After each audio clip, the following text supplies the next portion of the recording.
Okay, eto na, dito na tayo sa ating idolo ng bayan para ngayong araw na ito ng linggo, kalabing siyam sa buwan ng Agosto. Naku, ito, mamaya, dalawa itong makakausap natin, ano. Pero, unahin natin itong si Chris Angeles. Siya kaya, yan, Chris Angeles, no? Isang batang-bata itong negosyante. Naku, ipinanganak pala ito sa California. Pero dito sa Pilipinas, lumaki. Dito siya pinalaki sa Pilipinas. At nagsimula daw siya magnegosyo nung 17 pa lang siya. 17 years old. Pagkatapos ngayon, 21 years old na siya. Yan, nag-start siya ng business niya at age 17. Ngayon mayaman na raw siya. Kaya sabi dito sa profile na binigay sa akin. Sabi doon sa binigay sa akin profile, mayaman na siya. Kaya ano pa siya? Meron pa siyang libro na sinulat na malapit na ma-publish. Ito yung ang pangalan nitong libro, 20-year-old Street Smart Entrepreneur. Yan. Itong libro na to, tumatalakay doon sa mga entrepreneur, saka doon sa mga college scandal and controversy. College scandal? Totoo ba yun? Hindi. Ba yun? Yan yata yung mga binibenta sa Quiapo. Pag-usapan natin ito. Maganda to. Ano ba yung mga scandal ito? Hindi scandal yun. Hindi, ito nakasulat dito Pag-uusapan natin ito. Tapos mamaya. Sige, mamaya na. Ito muna. Pakilala na muna natin. Papatingin na natin, ha? Nasa na ba yun? Nawala. Ayun. Yung ating idolo ng bayan, ang batang-bata, si Chris Angeles. Thank you.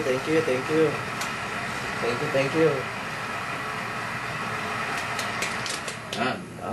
Palakpakan na yung mga audience natin. Ay, naku, dami nating audience. Thank you pa, thank you. Yan. Maraming mga sumusubaybay sa atin dito, sa ating idolo ng bayan. Eto po, si Chris Angeles. Magandang hapon sa iyo. Ay, magandang tangkali? Hapon na, hapon. Hapon. Magandang na, kaya, ayan. Hapon. Ikwento mo muna. Ikaw muna tatanungin ko kasi 17 years old, nag-business ka na. Bakit? Napakaaga. Ano bang ginagawa mo sa buhay noon? Nung kasi 17 ako, parang hobby yun Parang enjoy ko yun. Parang nag-aaral kasi ako noon. At the same time, parang hindi sa pera habol ko noon nung nag-start ako ng 17. Hindi pera. Parang laro-laro ko lang yan. Ang business mo, internet ba? May ginala mo sa internet? Internet nung 17. Internet marketing. Yun. Nagbebenta ako sa internet. Nasa States ako noon. Nagbebenta ko yung parang mga eBay, gano'n. Yeah.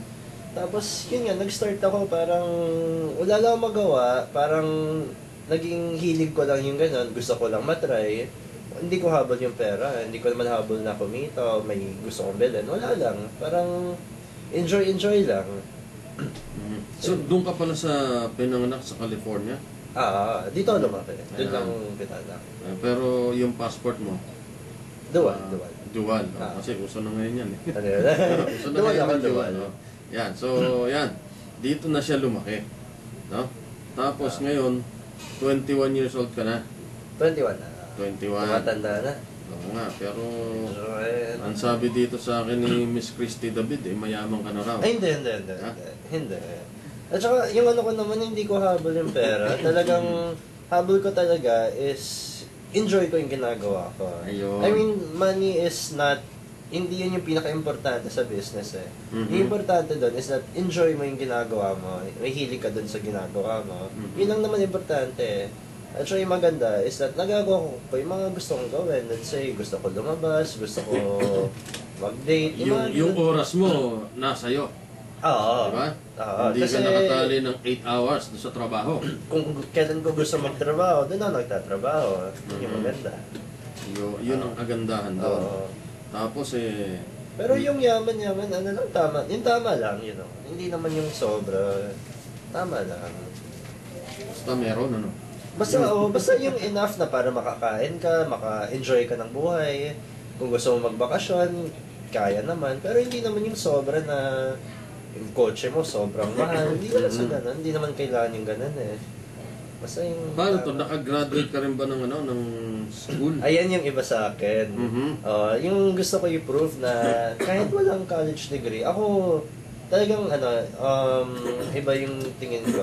I believe, by choice mo ba na hindi na talaga, no? by choice, talagang may opportunity talaga ako. Pero by choice talagang, kasi nung time na yon nung may business ako, second year na ako, third year, ganun. Okay naman yung pag-aaral ko, hindi naman ako nahihirapan. Pero, So dito ka rin nag-aral? sa States ako, Sa college. States, nung college. Okay naman yung, yung business kasi, I spent more time on the business rather than on college. Hindi ko naman pinagsisisihan yan kasi talagang I enjoy business. Hanggang na yun, talagang profitable naman yung business. I'm making good money. And hindi ko pa rin pinagsisisihan na hindi ako nakapagtapos. Yun ang siguro masasabi natin yung sa diskarte, no? Importante din yan. So, tingin ko naman kasi marami namang nakatapos ng college pero hindi naman umaasenso. Wala pa rin, ano? Maraming hindi nakatapos na sobrang successful. Alam niyo ba, Bill Gates, walang college degree yun. Pero hindi naman natin sinasabi, huwag na sila mag-aral, di ba? Ay, hindi naman. Hindi. Kung kaya mo. Depende sa tao yun. Yan. Depende na sa tao. Mas maganda may college degree kasi nandun yung disiplina eh. Nandun yung values na pinapractice, patience, hard work, perseverance.